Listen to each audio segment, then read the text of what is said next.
Hi, Kara. Good evening. Think we're live.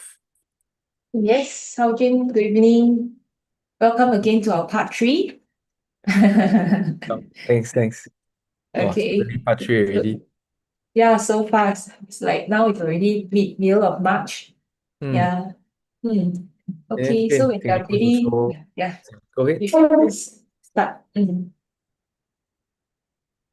Let's see whether it's working online. I think YouTube is okay. Do you have anything you want to Mm. go through before we start? Anything you want to mention very quickly before we start? I think it's okay. You can take over. Maybe just help me to ask the audience to say hi, waiting for the rest of the people to come in. Yes. Okay, so if you're on YouTube, you're watching us. I think we have had about four people who was waiting in the waiting queue earlier on. Let me just see whether they are able to get on.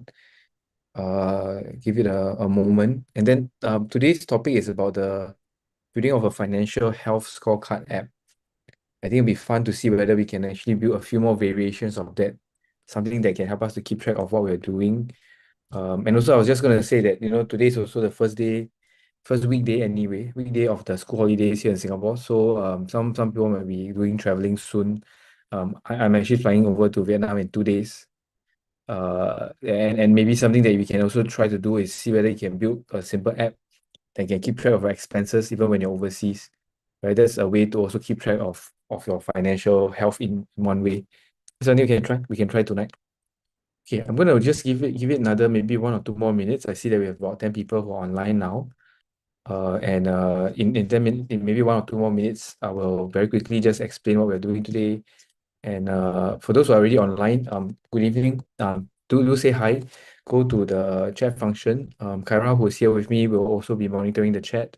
Then if there's any questions, I may not always see the messages. I'm trying to see the message. Um, hey, hi, Miss Kaching, you're back again for the third session. Hello again. Came here for part one and part two. Thanks for joining us again this evening. And Arima, I think you're also here, but I don't remember seeing your name. So first time. Good evening, hello, or maybe good morning, wherever you are. Okay, so again, just to very quickly recap, today we're going to talk about doing a financial health scorecard. And the tool that we're using, just like the last few times, just actually it's a very simple tool. It's very widely popular today. Nowadays, it's being used quite a lot. It's one of the major three sort of big tools. You've got your ChatGPT, which everybody knows. You of course also have whatever you have from Google, Gemini. I'm using the third one, which is Anthropic's Claude, which I find that it's something that I just find a lot easier to use. Okay, so without further ado, I think I'm gonna go dive straight into it. And really, if you ask me to see where should we start, frankly, the idea of what's a financial health scorecard, what was the purpose of that for financial advisors? That's something that's really hard to explain. But I remember that whenever I do any work, whenever I actually have to start thinking about getting a new insurance item, for example, whether it's it for myself or let's say when my kids came along, first question is always, just to find out what is the financial status of my family at that point of time. And to get a very quick sense of it, sometimes it's easy to uh, just have a feeling based on your maybe your bank account balance, maybe based on the number of insurance policies you have. But if there's a way to put it all together, it's and even manage it in real time, that's pretty cool. So with that, I think I'm going to show you on my screen very quickly how that might work. I'm going to actually, in fact, just straight up ask Claude, what is a health scorecard? So you can see from my screen here, um, over here, once it comes online, what exactly is, I'm asking the question, what is a financial health scorecard? Okay. So what I'm demonstrating to you here now is the first step to that process of actually coding an app together. You can do it multiple ways. If you're an expert in the area, you can just put everything you have into the app, have a very long conversation with it. Okay, the conversation will start something like that. What is the financial health scorecard and what are the metrics very important to get a good health score? Okay, so in about a month or so, I will actually be running two one course rather, with Finity Academy, and we'll be talking to financial advisors who will have again, come from very different types of backgrounds. If you're a financial advisor, team leader, director who is looking to maybe find a way to train your entire team, whether is it to get them to think about how to use AI. Maybe they already have been using AI, but you want to build some apps that are useful for your clients. This is the workshop that we are definitely going to be spending more time to do that together. Okay, so what I'm doing today is a bit of like a preview for that. But I want to make sure that in this next 40 to 45 minutes, we have something that's complete even on its own, right? So coming back to today's topic, financial health scorecard, what exactly is that? How can we actually come up with something that's actually very practical and very useful? Again, I'm using Claude over here. I've got 3 modes in Claude. One is, if you look at up there, there is, let me see what's the direction. I think I'm on the corner. Okay, so if you look at the first part, it's a chat function, which is what I'm using. You can also do second one via co-work, third one via code. Each one of them have different strength. Okay, so what I'm doing now is to use chat to start a conversation to understand what exactly is useful. How can we maybe think about making this into something of an app? Okay, for most intents and purposes, this is good enough. Okay, so you can see on my screen a financial health scorecard is something basically like a dashboard. Okay, I've done a dashboard, especially when we were overseas for our family trips, and we really wanted to see how much have we been spending. So one of such a simple app basically helps us to keep track of our finances. Okay, of course, on a family level, when you're thinking about in terms of whole health and financial well-being, it's a lot more in depth. And like I said, the example that I'm looking at is when someone is maybe buying a new insurance policy, you're trying to get them to understand what are their needs, right? So you can see a few questions here which are going to be extremely familiar. You want to understand a little bit better about cash flow, cash liquidity. Are they already able to cover their day-to-day expenses? But one thing I hope you can understand, or you can actually start to tell, is that these questions are very generic because my account is used for a million different things. It's not usually used for creating an app, a health scorecard for financial advisor or for financial advisors clients, right? So there's going to be a need to refine the questions here. The question about debt management, it's a really good one. Some numbers are given, below 36% generally healthy. But what exactly are we talking about in terms of debt? It's really about the debt to income servicing ratio, how much of that debt of your income goes into servicing debts, right? Singapore's case, we do have CPF, and many countries, retirement savings, which are forced savings. Yeah, are you on track? Are you saving enough? Personally, for me, I was very lucky that when I started my career, I was a civil servant. So the first, I don't know, somewhere around 6 or 7 years, I had a really healthy retirement account that was growing very, very quickly. But then after that, I actually had a series of different career choices that made me brought me into different settings. In fact, I even spent 2 years doing my master's on my own dime. That caused my retirement savings to really, really start to go down. My CPF contribution really went down for that 2 years. Right. So one question that I would then have now and even then is, am I still on track to retire? Right? Do I have all the other parts of the puzzle to retire? Other things like protection, financial planning, does it all come together? So all of it together is very comprehensive. For today, I think let's start something simple. I'm going to explain a little bit more about how this might be something useful for a financial advisor who's advising a client. And maybe I'll use that exact example I said earlier on, which is myself in the year 2019 to 2021. Now, 2019 to 2021, if you remember, was also the beginning of COVID, right? Beginning of the pandemic. It was a very, very challenging time. And for me, I was obviously in a financially very, very different situation from today. Now, back then, I had some savings. I was going into my studies with some savings. Generally, I would say health scorecard wise, not fantastic. Income was not good.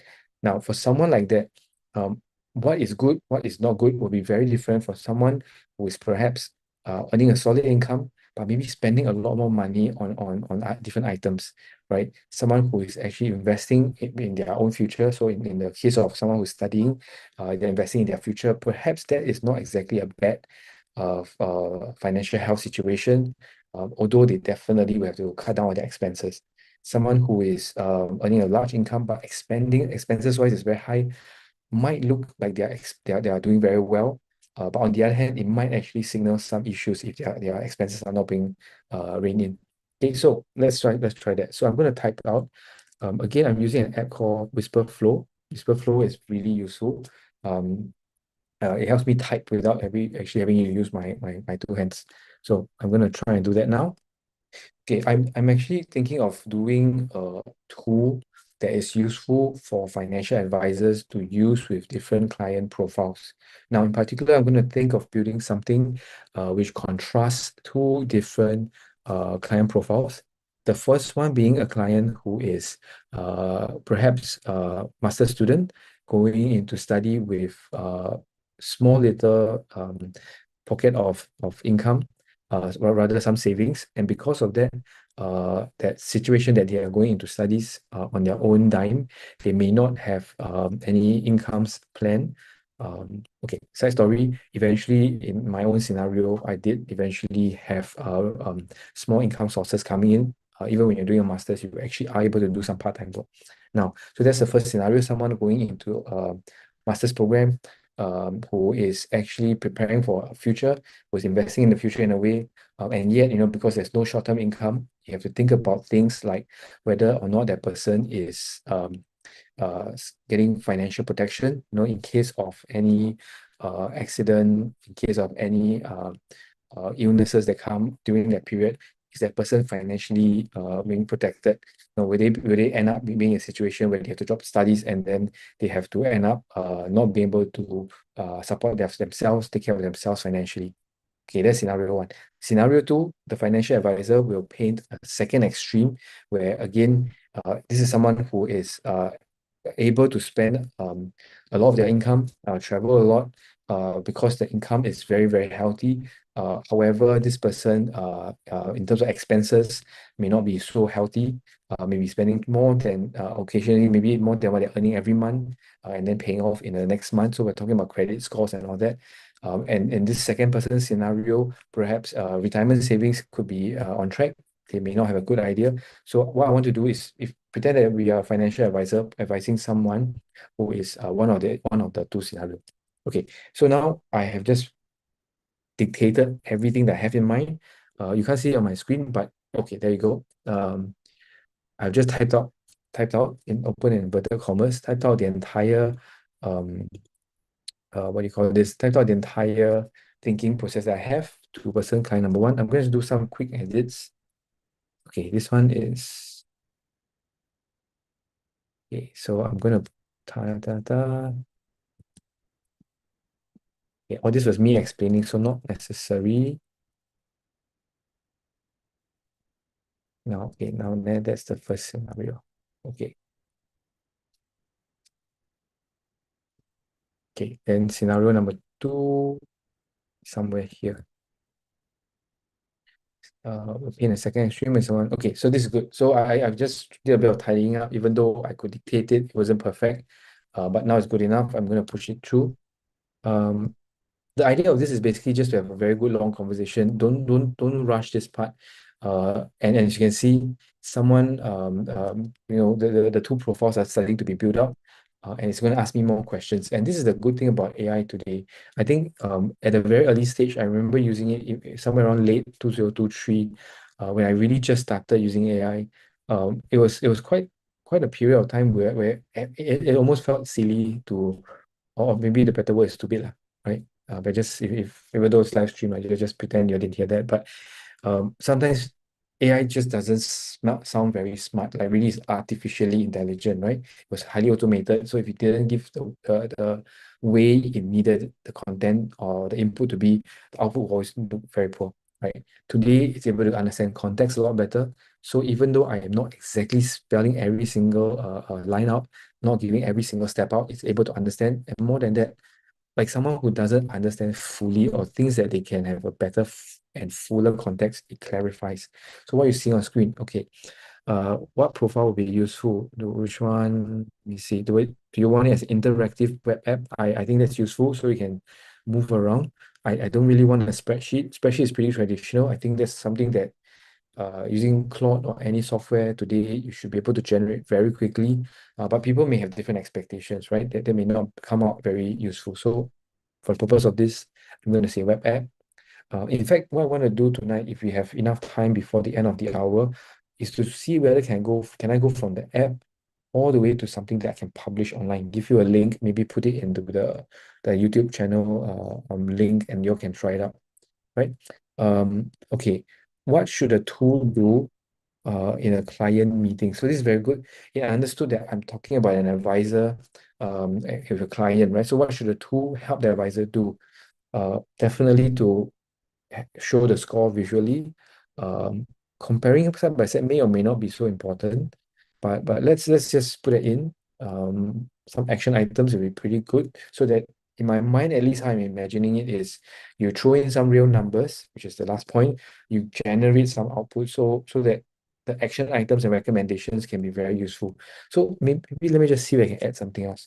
I want to be able to put in some uh, of the client's thoughts and inputs, and then have it generate different recommendations. Maybe I don't really want to just not just base everything on the two profiles, because I think the two profiles may be useful to start this off, but now my mind is shifting, is changing. I think it may not be just about having these two profiles, because everybody may be somewhere in between the two profiles or very different entirely, right? Should the two profiles use pre-filled example data, or should the advisor enter everything from scratch? For the purpose of today's demo, I really think that it should have some pre-filled data. And when you're doing it for the first time, actually, I think that the last one would be pretty good if it's pre-filled, but you can edit it, right? Definitely give yourself more control, but I actually generally don't recommend starting with an empty template. It's really hard for people to understand how to use it. And if you are an advisor, you're going to a meeting cold, going to a meeting, having a blank slate, doesn't always feel very empowering, right? So I like it being pre-filled, but I really want to have some control so I can edit the numbers, edit the figures. Okay, as I'm saying that, I'm also thinking in my mind, maybe this could be something where, like I said earlier on, clients can give their inputs, right? Clients can give some numbers or give some explanation of their scenario. Now, this is the part where it gets a bit strange, right? Do I want to create an app that simply is just another calculator tool, or do I want something a bit more generic, something that can actually react to what I have in mind? Okay, as I'm saying this, as I'm coding this, I haven't really started coding it, I'm starting to see that, hey, maybe AI can do a little bit more. We might be able to reason, right, which is this line here, rather than just hard coding it with if and then rules, which means if the person has $30,000 in their bank as a savings, then financially they are healthy. Instead of going through that logic, perhaps we can create one where we can reason out. Okay. And the purpose of me saying that and partly thinking about that is I want to see whether I can move to show you co-work today. We didn't go into co-work the last couple of times, but if this app continues building and it actually works out quite well, as you can see, it is working quite fast. Maybe we can try it out with co-work, and co-work is really interesting with different ways of interacting with the app. In fact, Claude itself is an app, and you have apps inside this app. Uh, Claude can even be your interface to talk to your clients, because it can then process in real time some of their thoughts, and then you can change your whatever you need. Okay. Sorry, my nose is starting to get a bit itchy. Now, let's see what is it doing now. Okay, so as I scroll down, I notice that actually it is already building up the app. And let me just put okay, you can see from the bottom here, it was coding up the entire app during the time we were talking. And now that the work is done, it's showing on my screen a couple of things. So firstly is it shows that the Financial Health Scorecard app is finished. You have two pre-filled profiles, the future investor versus the high earner. So really good two sort of scenario or two contrast, right? And in my case, I feel like I'm somewhere in between, probably closer to the future investor. I'm still not quite the high earner, but your clients might actually appreciate having that contrast very, very clearly put side by side. Okay. What you can do with it, you can edit a number. Let me scroll around. Okay, there's some space there. Okay. So this allows you to really compare two different sort of profiles. And it could be, between two life choices. Perhaps this person that is being advised you're advising the client in terms of what are future, perhaps they are a high earner today looking to invest in their future. Perhaps they are a master student today looking to choose between, should I do a master's in a subject that may not have very high earning power, and then, bring back my expenses so that I can pursue my passion, excuse me, or perhaps I want to pursue something where the income stream is a lot more guaranteed in the future, along with all the different challenges, right?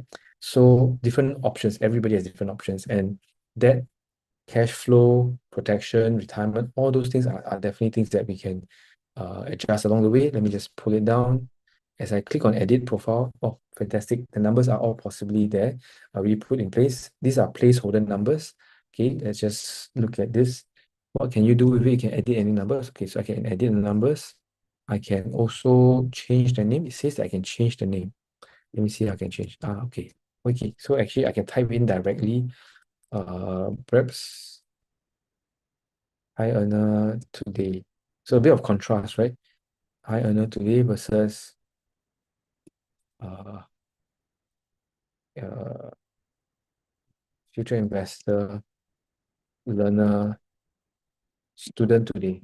Some sort of a contrast there, okay? Future earner, student today. Okay, just to put, these are all just cosmetic. Now, I can rename, I can add client notes. So that means that over here at the bottom, okay, so client is keen to pursue their studies and has not decided on what to study in the future, right? Client is aware that their current retirement goals are not on schedule and are keen to rejig their financial goals and expenses. Okay, so something like that. Okay, so you can then now have head-to-head comparison, so they can see the different comparison. You can click on generate. And over here, this button, which I was thinking, but I didn't explain explicitly, but this generate AI recommendation is something that they gave me as a function. And as you can see, this is not something that I do code. I did not write a single line of code. And you can immediately see that, okay, wait, these two profiles, you're able to immediately give some sense of a different sort of recommendations to give. Again, all this, you can definitely change the logic behind it. The color, if you don't like the color, we can adjust the color as well.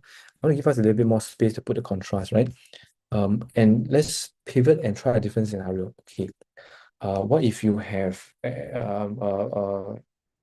two clients in front of you, and the two clients are actually husband and wife? Okay.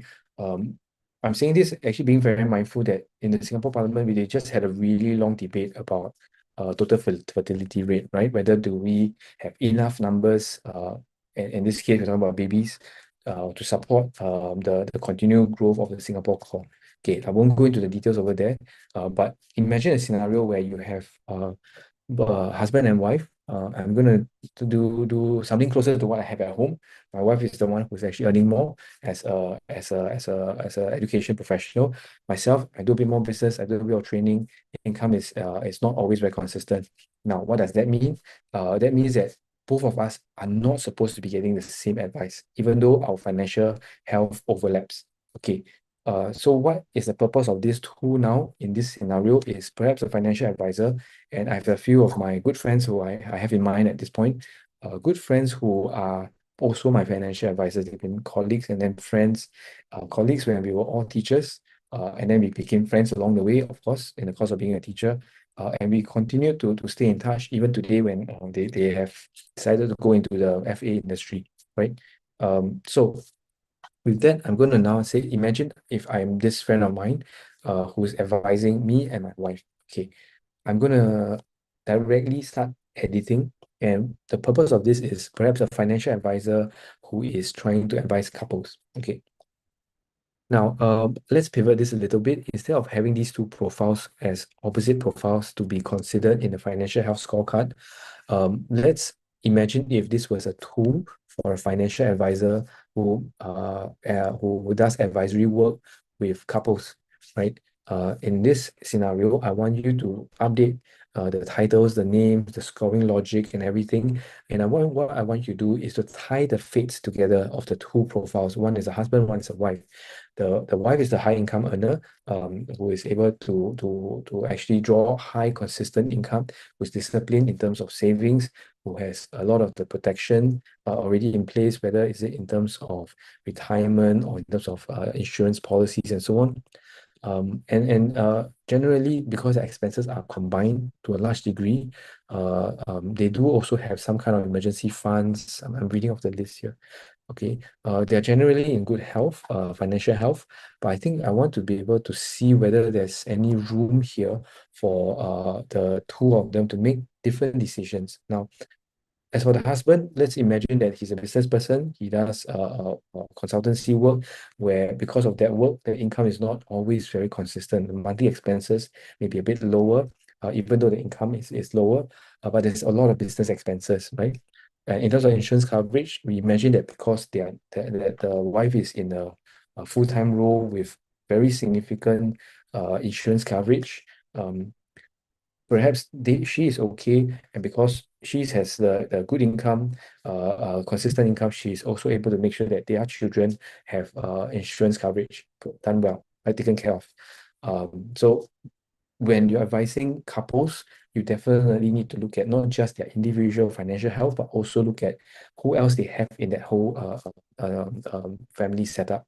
Now, let's imagine that for the guy, let's just for the purpose of this, let's assume that they do not have very good personal accident coverage, even though they may have very good critical illness coverage, which is um, firstly not a very good idea. But for the purpose of this tool, let's just imagine that's the case, and we imagine how this might be useful, therefore, to have that conversation, because that guy is now, or the guy in this scenario is perhaps one accident away from being financially a really, really bad state. Okay, client notes and goals, feel free to just populate something.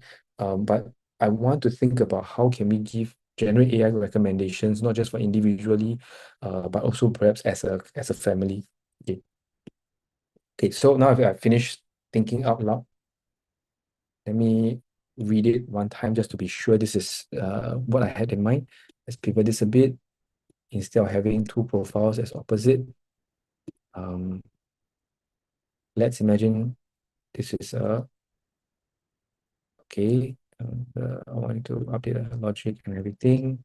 Tie the fates together of two profile. One is a husband, one's a wife, wife's a high income earner, blah blah blah. Okay, I'm just reading this a little bit faster so that I can start doing the work. And now as for the husband,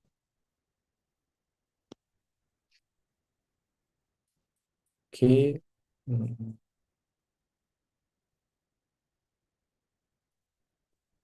Because of that,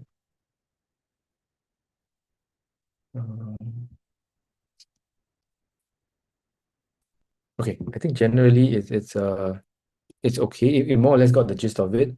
It does not need to get the exact word for word, but it's good enough. It got the gist of what I'm saying.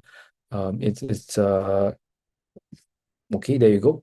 This is what I was expected. This is what I was expecting, sorry.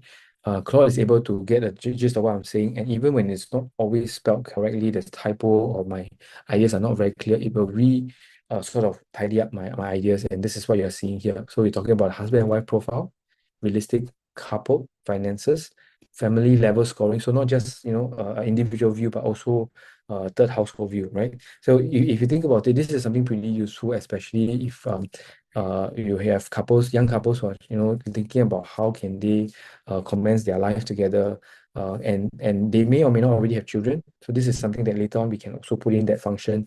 When you have children, what sort of expenses you may need to plan ahead for, and expenses that eventually perhaps may be realistically projected and therefore can prepare for, or perhaps it unfortunately might be a deterrent, right? Maybe you will require pretty big sacrifices as anyone with family you will know. After making those sacrifices, perhaps you can still have your children, but perhaps maybe not an annual Europe trip, for example.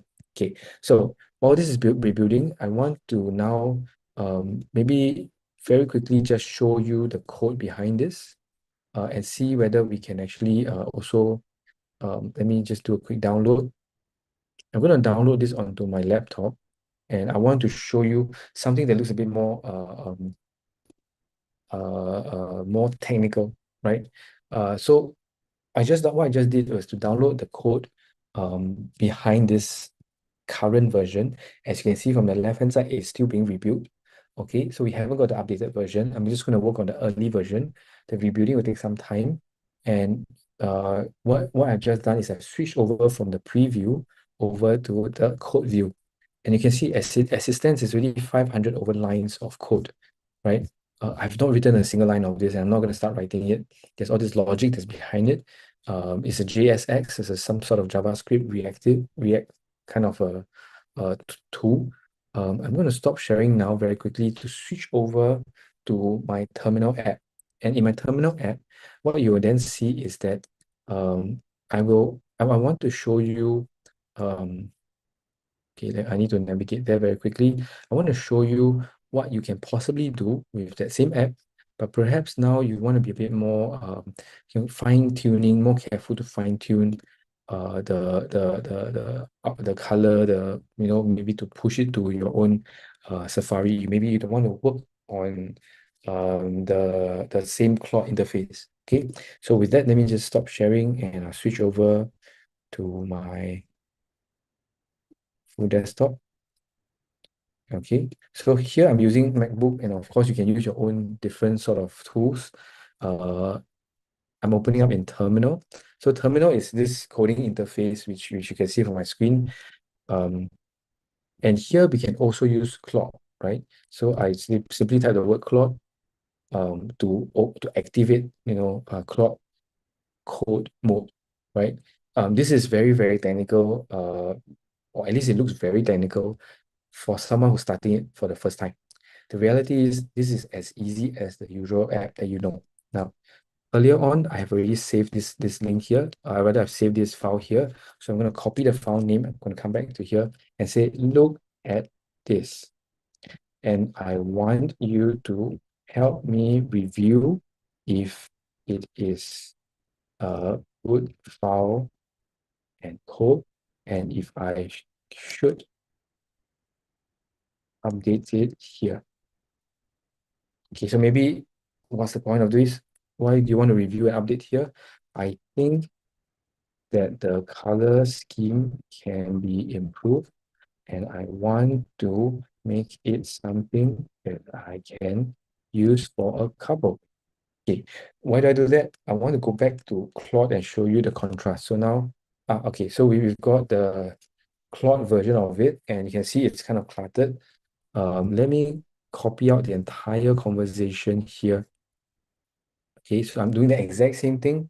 I'm going to now switch over to show you the contrast between using Claude to code it, and within Claude now I need to download it, I need to publish it. I'm going to show you how to publish in a bit.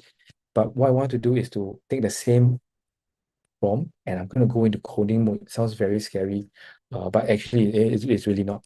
Okay, so coming back to the Claude code on terminal. So see, so far I just typed the word Claude to activate it for the first time. Okay, this now gives me a lot of control over a lot of the different things inside the original app.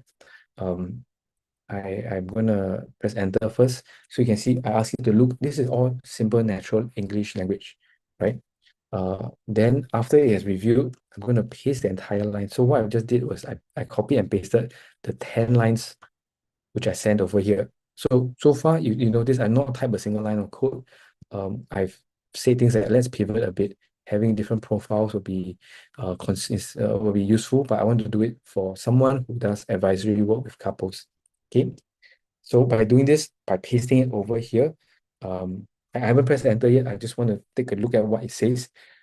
Can you see that? Firstly, the output is very different, right? Excuse me. So the first thing here is they say that the code is pretty good, very well structured. There's a security concern. The reason why there's a security concern is because the purpose of that JSX was never to run as a separate app on its own, right? There's all these other things like functional issues. Again, you want to read them. If you don't understand any of it, you can copy and then paste at the bottom. What do you mean? You can ask a question like that. Not so critical in my case. Most of the time, I don't have to read every line. They understood that I wanted to adapt. Okay, it's really good for side by side. Then they gave some suggestions, which I thought, which I'm thinking, which I'm reading now, it's pretty good. Warm up the color scheme. Okay, then we can try that. Color palette can be changed to give some ideas. Okay, so maybe what I'll do is I will just listen to what it says, right? I think I wouldn't mind taking up most of your advice. On top of that, look here for the rest of my thoughts. Okay, so I'm just gonna paste the entire prompt in here. So what you're seeing here is I'm really talking to Claude in a different interface. I'm using Claude Code now. And I want it to be able to generate the code for me in full without having to do it in a Claude interface, right? And the purpose of that, again, is this gives me a lot more control. I'm going to press enter and we're going to go back to the other app to check out. Okay, so this is running now. We can read it carefully. It's exactly what I just said over here. Okay, let's pivot this a bit. Where did I start? Yeah, so from here onwards, right, it's exactly the same thing. Okay, so now you realize that this is a substantial rewrite, very similar to what it says here. Small, let me rebuild it. Okay, rebuild it. It's a rebuild, it's a rewrite. Okay, so while this is taking place, you can see that it takes there's some fun word usually at the bottom, launching, and so on. This is going to take some time. Let's go back to look at what Claude has produced. Now, I can't squeeze it any more further to the side, but let's read what they have created for us. So firstly, for this, they created 3-column layout. I don't see the 3-column. The 3rd column actually got pushed to the bottom, so it doesn't look so good.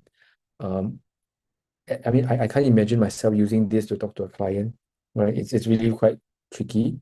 And there's a reason for me saying that, because I'm going to show you how to show it on a different interface afterwards. Okay, other than the 3-column, let me read the rest of their thinking. The key design decision here is that the protection score is now broken into 4 subcategories, because 𝐭𝐸𝐬 shows up as a clear red alert badge. Where is that red alert badge? So here, okay. This is a critical back gap. So you want to have that very quickly. One accident can cascade into lost income immediately. Yes, household score uses a weakest link approach for protection. So where's the household score? Yeah, there you go. So this is the weakest link. This means that 𝐭𝐸𝐬's gaps drag the score down even though Wei Ling is well covered. So Wei Ling's one, as you can see, is mostly green. 𝐭𝐸𝐬's is a lot lesser. It doesn't quite capture the future earning potential. That's not something that we've considered here. We can always put that in. If we imagine that 𝐭𝐸𝐬, in this case, the guy in the family is the one with the earning potential. But otherwise, it wouldn't make sense for someone to not be working in a stable job, to be out doing business. There's always a trade-off. A stable job provides you the security, but sometimes your income earning can be a bit more capped. But that aside, coming back to this chart here, we also see that they do provide a space for you to write down individual notes. Okay. Let me just maybe add a little more. There is chance of higher significant future earnings, but it's unclear. Okay. Discipline saver set up insurance for both.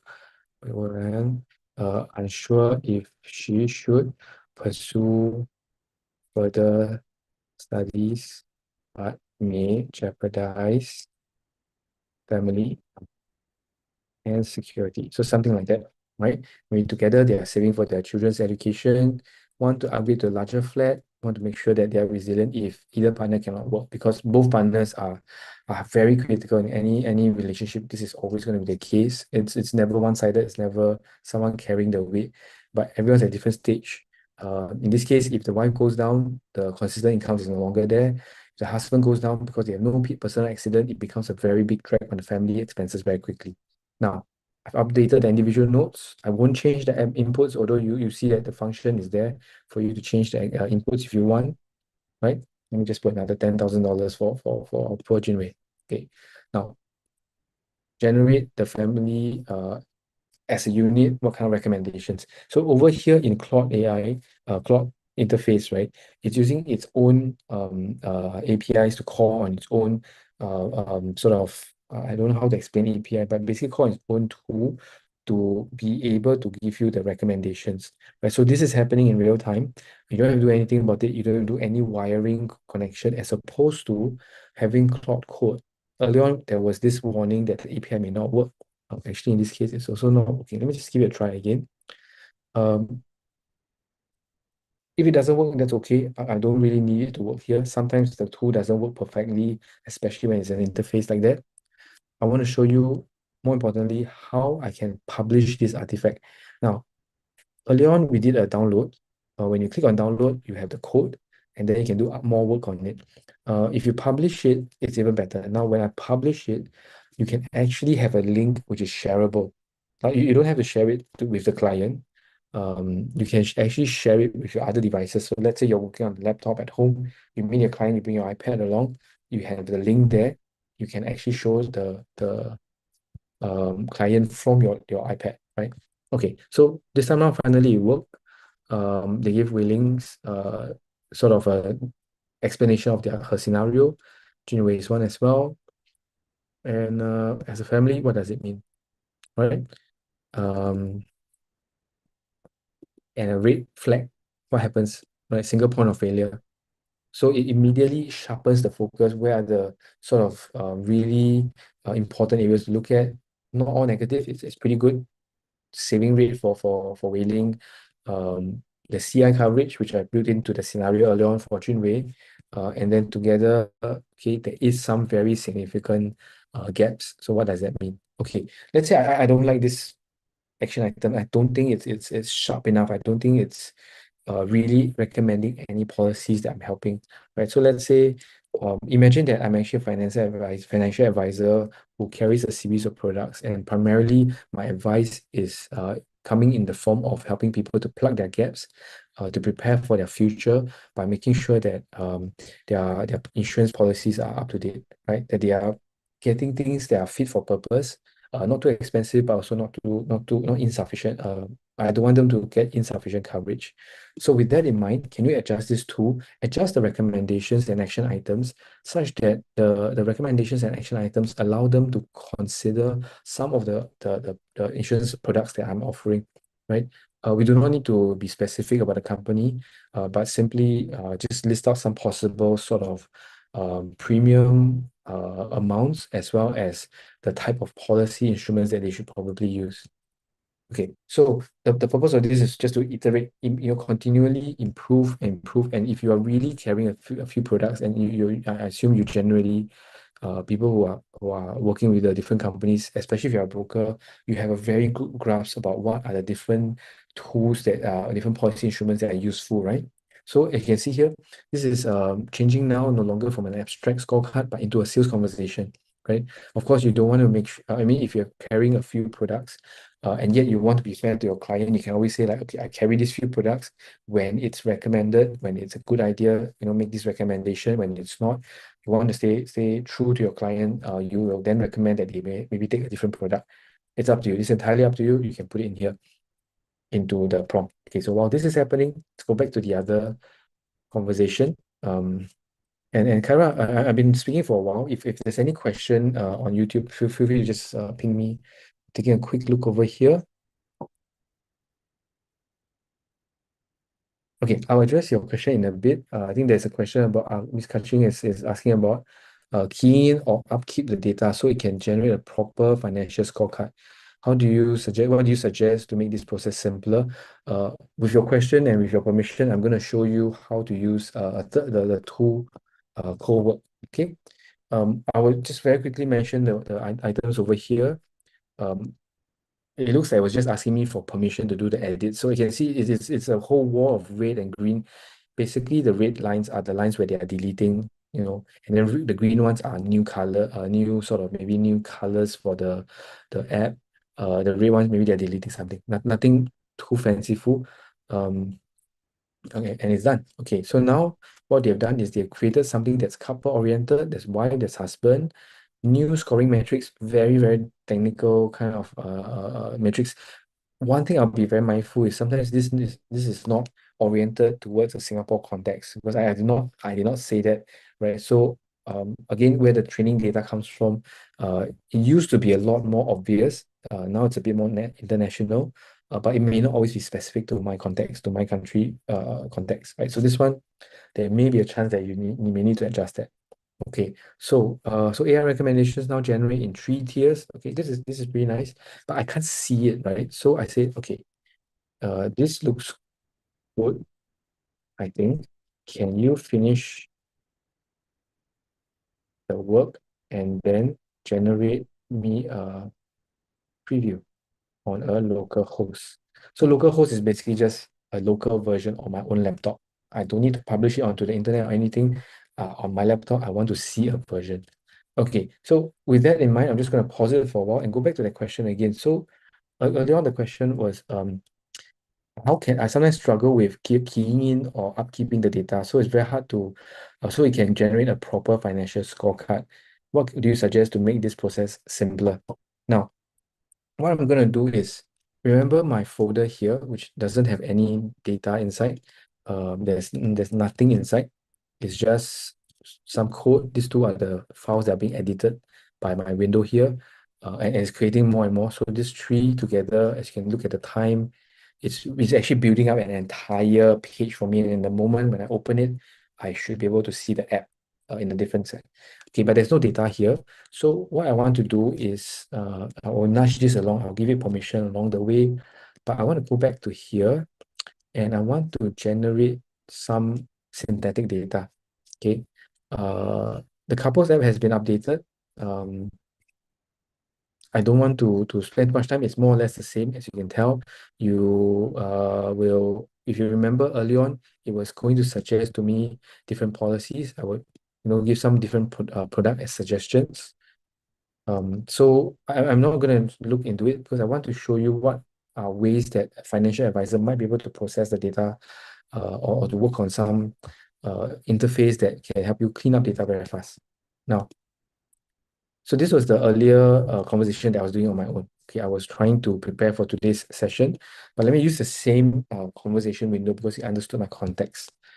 Now, what I want you to do now is to maybe generate a whole bunch of synthetic data. I have a question. I'm in the middle of the live stream, sharing now, and I have a question about how can I key in or upkeep the data. So I want you to generate a whole, maybe a list of 5 to 6 different files, different sources, such as maybe someone who, I'm currently doing something where I'm trying to show how can somebody maybe take all the data, who's a financial advisor, take all the data, put it into a folder, and use 𝐭𝐫𝐞, which is the function we are at now, to tidy up the data. So the data could be in a form of multiple different policy recommendations. So I want you to, different insurance policies. So it could be in a form of bank statements. It could be in a form of perhaps different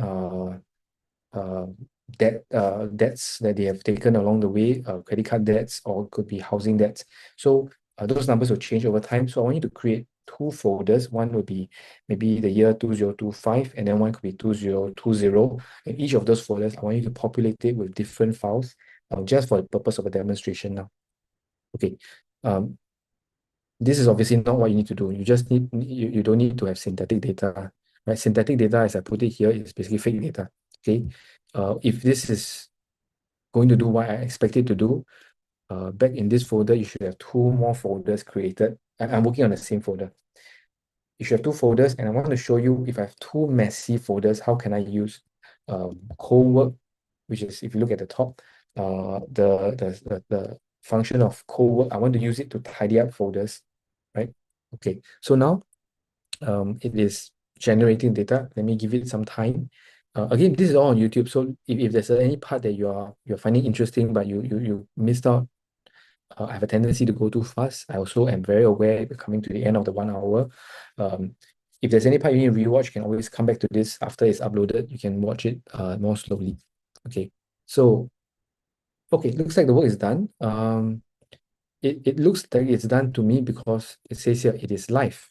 Okay, open that in your browser and you should see the full couple financial. Okay, a live host is basically when I run the app out of my own computer. So this all these files here, and the client here, and this one, all the files that were just created over the last couple of minutes. Basically now I can open it using this link. But I don't want to type it in there. I'm just going to say open the page for me. Okay, that's it. It should open it with everything wired up properly. Okay, I give it permission. Take a sip of water.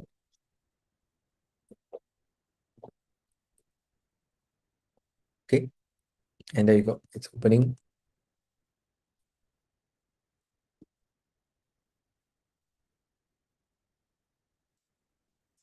Okay. It might take a while to load the different resources. My laptop's slowing down a little bit. There you go. Okay, so it's the same kind of color scheme. Everything has not changed too much. Okay, you can give a different. It looks the same, but now I can try to stretch it out to the full window. You can generate again here. This is not a full app. The API is not connected. It is just a way for me to show you that I can use coding interface to put it all together. But as you can see, I'm getting frustrated. The moment I try to shrink it, it's so frustrating because it's all closed up together. I'm going to take a screenshot and I don't like the color. Right, so here, what do I mean by a lot of control is I can take a screenshot of that app being so cluttered and say, I don't really like the color or the layout, it's too cluttered. Probably will work well on a mobile interface, but on my laptop, it should have spread out horizontally. I would like it to be more of a white color. I know that we cannot generate the AI recommendations. So can you create a mock-up so that when I press that button, it will give me some kind of recommendation? This is just going to be a demo. Okay, so this is, you see, everything I've said so far, it's really just natural language. It's just English, right? There's some logic to it. You will get more intuitively aware of that language, that sort of instinct over time, if you're doing this very frequently. Let's go back to Claude. While this is working, it's going to work for a while. I go back to Claude. It seems like it's generating documents for a client called David Chen. There's created a 2020 synthetic document. Okay. And same thing, same client 5 years later. So let's look at David Chen's folder here. I don't think it's completed. Okay, but we have the two folders. We've got AIA, got DBS, savings, HDB statements, and all this is just a mock-up. So the numbers are obviously not going to be real. David with Sarah. I hope that's not an actual household address, but David's income statement for NTUC, everything is there. Okay, so this is answering the question, Ms. Kaching's question, and then after this we will stop. What can I do if I've got all this messy information, right? So maybe your client came to you, they give you a whole bunch of information, it's all very messy, all like this. I'm going to show you what you can do with Claude Co-work. Okay, you can start a new task, okay, and you can navigate yourself to that folder, right? Navigate. I'm adding a folder. So co-work stays on your laptop completely. It never ever goes to, I mean, the files don't have to be stored on cloud or anywhere, right? So that means that when, let's say you're working with this client, David Chen, the files don't need to travel outside. But that doesn't mean that the files are only processed on your computer. The API still calls over to Anthropic's servers, but they process, they don't store, right? They're not supposed to store. The storage is over here on your laptop. Okay, so now let's try. I'm advising this client by the name David, and it seems like he has given me his very varied bank statements. It's very messy. It's all over the place. But he's at least put it in two different folders. I want to tidy up the information, and then generate a proper financial scorecard which answers Ms. 𝐂𝐨𝐻𝐿's questions. I'm looking at your question one more time. I want you to help me to tidy up, maybe look into this folder, the 2 different years, 2020 and 2025, and tidy up the folder for me. Okay, so again, I'm using something called Whisper Flow for someone who may not have seen it early on. Whisper Flow basically helps me to type without having to type up. Okay, let me take out Ms. 𝐂𝐨𝐻, your name here. Okay. So what am I saying? Advising a client by the name David. Seems has given me his very bank statements and other financial documents. Very messy all over the place, but at least it's put in 2 folders. Okay. Okay, so with that, I press enter. I let it do its work. And to me, I want to end on this evening by looking at this, because this is really the mind-blowingly good technology we have today, which is, in my mind, it's going to take away a lot of our onerous activities, the hours that we have to spend. Maybe like you've seen the document just now, look at line by line and line by, okay. Sorry, I just got a rude shock because it seems like our terminal here finished the work and then decided to show me a financial scorecard. Okay, it looks better than the black and colorful version from before. And I click generate. It's supposed to give me a mock-up. Okay, it gave me a mock-up. Okay, sorry, we were jumping between 2 different apps, but this one came from here. It finished the work and it just showed it to me. It just decided to pop up. It reloaded automatically. Right, so okay, this one is what I had in mind. Color-wise is better. It's a good mock-up. I'm happy with this. I'm gonna just minimize this. And minimize this, but I want to go back to talk about co-work. And just to finish up co-work here with co-work. Now, co-work, it's able to basically be your co-worker, right? If you recall, just to very quickly recap, I went into the folder where David gave me all his messy statements. At least it's in 2 folders, 2025 and 2020. And I said, tidy up for me.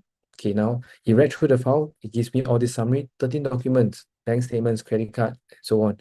And well, good luck. Sorry, congrats and good news. 𝐂𝐸 is his daughter. It seems like in the 5 years something has changed. Now he has felt that he want to get an education plan. It's very good. Files are named inconsistently. Okay, so it's all messy, really very messy. So let's do that. Let's rename and give subfolders. For the purpose of this, let's just come up with something that is maybe okay. Let's do the recommendation spreadsheet. Okay, you can do any of the others. I just did a spreadsheet because I know PDF file, Word documents take longer to render, right? So for the purpose of this short last 2 or 3 minutes, I just want to do something that comes out immediately. You can see on your screen. And what you're seeing on your screen, just to show you, and I will invite Kara to come back in a bit to maybe tell me if there's any other questions from other places. So Kara, we'll bring you back in a minute, but I just want to finally end with this image here in front of you. Co-work has started the work of tidying up the folder for me. I've given it permission previously, but if you're doing it for the first time, it will ask you for permission to edit the files, maybe to delete the files, to change the name, all that to be done automatically. One way to experiment is to create a copy of the folder. Just copy and paste, and then work in the copy folder, right? As you can see on the right-hand side, all the different files are there. It also has a progress chart, which tells you on the right-hand side, you can see what is the plan, and then what are the things that it's doing. It calls up different code, which let me just open up to show you. Can I open? Okay, no, cannot. But basically, it's writing code. Writing this thing called build scorecard.py. py is Python file. It's writing a very, this is the day and age where today I don't write code anymore because AI can write the code faster than I can write, and solving problems become the priority as opposed to spending time to do the coding. And when they need to call out different skills, like you can see from the bottom right, if it needs to read Excel files or build Excel files, it will just call out those skills automatically. In this day and age, it's more important to have a very clear idea of what you're trying to do, and then you guide the process. Okay, so with that, I'm going to stop here and see whether Kyra, do you have any questions coming in? Anything that you want we should cover here? Okay, let me open up the Zoom chat. I see something coming in. Okay, so it looks like tonight we have one question, and it's I hope this is answered already, Ms. Kaching. Okay, thank you. Okay, with that, I think we will slowly wrap up. We will let this scene here to continue and running. But maybe just a quick shout out and reminder. Uh, the next time that I'll be running something like this won't be over 1 hour. It'll be at a much slower pace where you can follow. The intention was never to have everything done in 1 hour. In this 1 hour today, we did a few things. We actually had a conversation in the chat window. Over here in the chat window, we asked what's a financial health scorecard, and through reasoning with it, we were able to build two scenarios: master student, high earner, in the future, and then we eventually landed with a couple's financial scorecard. I contrasted that with using another tool, which is coding with Claude. And here you produce something that looks quite good, looks quite decent. But in terms of output, gives me a little bit more control over how it looks. But it's very technical. Then along the way, there was another question that was asked: what if I have a lot of files and it's very messy? How do I tidy it up? How to keep it? Like how to stay on top of those content? And that's where I've always wanted to show everyone about Claude Co-work. Co-work, which is still working. Basically is able to help you tie up the files, understand the files, and then with the files well understood, it then generates something that's useful to you. Right? In this case here, I said create an Excel spreadsheet. I thought it'd be an easy thing, but it seems that actually no, it's not true. There are 62 different formulas because they are linking different parts of it. So the financial scorecard that you will see here will be in the form of an Excel file. And then after that, okay, let's see if I get the chance to see it before the thing is over. Great. Okay, you tidy up the file. It gives now I have a dashboard. Let me open up. Where is it going to show me the content? There you go. There you go. There's a financial scorecard, but in the format of an Excel file. And this may be a format that's more familiar for everyone, right? Based on the files, all of these were updated: income and expenses, insurance coverage, loan details, financial health. All of that is created. And I guess this is something that's a lot easier for some people, as opposed to a dashboard style. This one may be information that you can interact with, more intuitive to you. Okay, so with that, I will stop here for this evening. The next time I'll come back, and I will join the Penalty Academy live stream will be in 2 weeks' time, on 30th. And if you are interested to actually build some of these apps together, we do have a rapid prototyping workshop happening in a month. I think Kyra will share more information about it in a moment. Kyra, I'll hand over to you. Yep, Ken, thank you so much, 𝐿𝐸𝐴. I think it's really very, like what you say, it's really an eye-opening to really watch how you build the whole app within 1 hour. Yeah, so to the audience out there, thank you for tuning in for the last 1 hour. So this is just a fraction of what 𝐿𝐸𝐴 is going to share. And I'm sure that if you guys wanted to learn how AI can actually transform your financial practice, this is the time, because you are not alone, because 𝐿𝐸𝐴 is going to help you to build an app hands-on and help you to apply design thinking and vibe coding frameworks, and then everything during the 2 days workshop, you will definitely walk away with the working application built for your real world professional needs. So this workshop is not any fluff course, but it's going to be a very hands-on practical one. So just to recap, it will be on the 24th and 30th March, 9 a.m. to 5 p.m. And it's going to be conducted either in person or Zoom. So we see what is the see how to go about it. And then the fees is you can contact me, and there is an early bird price for the first 10 participants. And if you also happen to be an NTUC UTEP funding, NTUC member, you can also enjoy a UTEP funding, reimbursable 50% out of pocket expenses. So this is a chance, guys. And if you are interested, just PM me after this session. And 𝐿𝐸𝐴, maybe you can share a little bit more on part 4, so that the audience can expect the part 4, which is the last series of for our March YouTube live stream. Yeah. Do you remember the title of part 4? I need some. It's on portfolio risk management.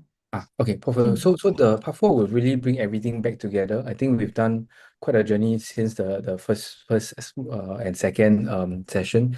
Which I wanted to put in a lot of different functions, different things that you might do, and then here portfolio risk management is a way of basically just trying to see whether you can help your clients really have a more holistic point of view. We're gonna do very similarly what we've done in the last three sessions. And I'm hoping that more of you who are here for the first or second session, and today, you will get to really try your hand at building some of these things. But again, I'm going to try and put everything within an hour, and because this is going to be in 2 weeks' time, if there's new technology changes, if there's new ideas of how to build the app, I will also bring it in. I also explain some of these ideas during the session itself. Today, it's not so obvious, but actually I've slipped in some of the newer ideas. I've also explained like how maybe you could not do the prompting in the way we are doing it today. Maybe just as recent as 3 months ago. In fact, you cannot build the app that you see me build today 3 months ago. Okay, because the technology wasn't that good even 3 months ago. And who knows, 2 weeks from now it might improve, and there's a lot more we can use to make it a lot faster or make it be a lot more intuitive. So hopefully when I come back again on the 30th of March, I have more to share. Okay, thanks, Thank Sarah. you, Hao-Jun. Thank you so much. You. So guys, help me say bye-bye to Hao-Jun one more time before I end Right. the live stream. Thank you so much. Yep. Thank you. Bye bye. Thank you, Hao-Jun. Thanks, Sarah. Bye bye.